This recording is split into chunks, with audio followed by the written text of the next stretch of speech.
légende parle d'un secret très ancien, un secret terrible, qui devrait provoquer des bouleversements énormes.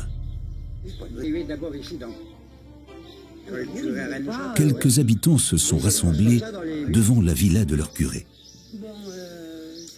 Ils savent qu'il est mourant et va recevoir l'extrême-onction. En ce jour de janvier, il va transmettre le secret de sa vie.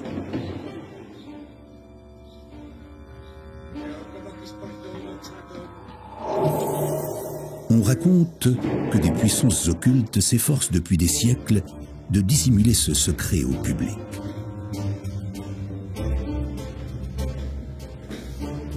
Un homme aurait été au courant de tout, l'abbé Béranger Saunière.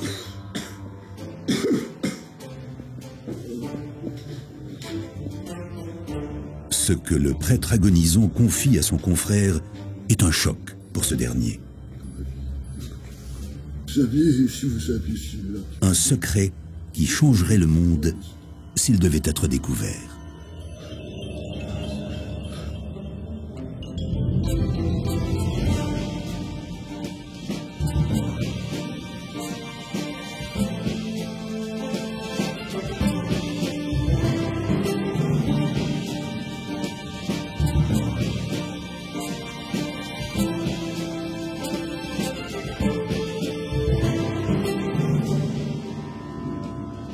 Rennes-le-Château. Un secret d'une envergure immense serait caché ici, dans le sud de la France, non loin de la frontière espagnole. Même si ce petit village des Pyrénées semble être à première vue plutôt insignifiant, il a acquis une réputation mondiale grâce à son histoire mystérieuse. Rennes-le-Château, comme vous avez pu le constater, c'est un site remarquable. Il faut aborder autant avec l'esprit qu'avec le cœur. Rennes-le-Château reçoit chaque année quelques 100 000 visiteurs et plus, et c'est en progression constante. On ne peut pas dire que la majorité... Sur les 100 000 visiteurs, vous avez à peu près 30 à 40% de personnes qui viennent pour la force, pour le site, pour ce qu'il représente. Vous en avez 20 ou 30% qui viennent pour la beauté, l'histoire du site. Et vous avez 30-35% qui viennent pour le prêtre. La plupart des touristes veulent suivre les traces de l'homme qui a marqué l'histoire du village comme personne, l'abbé Béranger Saunière. Saunière était curé de Rennes-le-Château entre 1885 et 1917. Il fascine les gens jusqu'à ce jour, non sans raison. Il aurait eu connaissance d'un grand secret qui l'aurait rendu immensément riche au cours de sa vie. Il a laissé aux habitants de Rennes-le-Château une église entièrement transformée. Elle est consacrée à Marie-Madeleine. Pour les touristes, elle représente un point d'attraction magique. Pour Saunière, elle était un endroit terrifiant et en même temps vénérable. Au-dessus de l'entrée est inscrit « Terribilis est locus iste ». Un démon la surveille, Asmodée, le gardien des trésors cachés. Près de l'autel est représentée la Sainte Famille. Marie porte l'enfant Jésus. Joseph également. Un calice orné de pièces d'or se trouve au milieu de l'autel. Serait-ce, comme de nombreux chercheurs le supposent, des indices de l'obscur secret de Saunière ?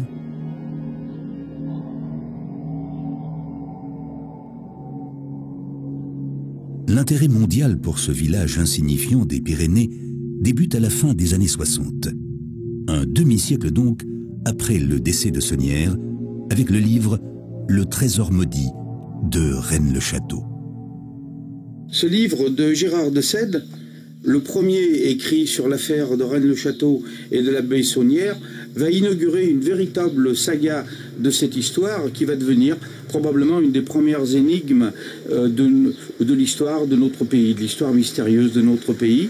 Depuis cet ouvrage, une multitude d'autres écrits vont se succéder, de dossiers, et cette affaire va en s'amplifiant jusqu'à la résolution de cette énigme de Rennes-le-Château. Le mystère fit la une des journaux. Depuis, des milliers de livres, d'études et de films ont vu le jour dans le monde entier. et presque tous traitent de Saunière, de sa personne, de sa richesse fabuleuse et de son mystère. L'abbé était un homme d'église. Un homme d'église à la fois profonde. Un petit peu, disons, en dehors des sentiers battus, mais c'était un homme avec des convictions. Il existe des faits. Lorsqu'il est arrivé en 1885, il était natif de la région, Montazel, pour citer. Lorsqu'il est arrivé en 1885, il n'avait pas d'argent. Alors, un fait, entre 1885 et 1895, et 1910, 15, jusqu'à sa mort, il a dépensé de l'argent. Comment? Personne n'en sait rien. La résidence très bourgeoise du curé de campagne, pauvre à l'origine, attire aujourd'hui d'innombrables touristes. Saunière l'a lui-même entièrement financé. Il dut y investir des sommes inimaginables, surtout pour un prêtre de cette époque. On ne sait toujours pas d'où venait cet argent. Ce qui est certain, c'est que le curé célébrait de nombreuses messes noires, des messes interdites du point de vue de l'Église. Mais cela ne suffit pas à expliquer son immense richesse. Qu'a donc découvert Saunière qui ait pu le rendre si riche par la suite?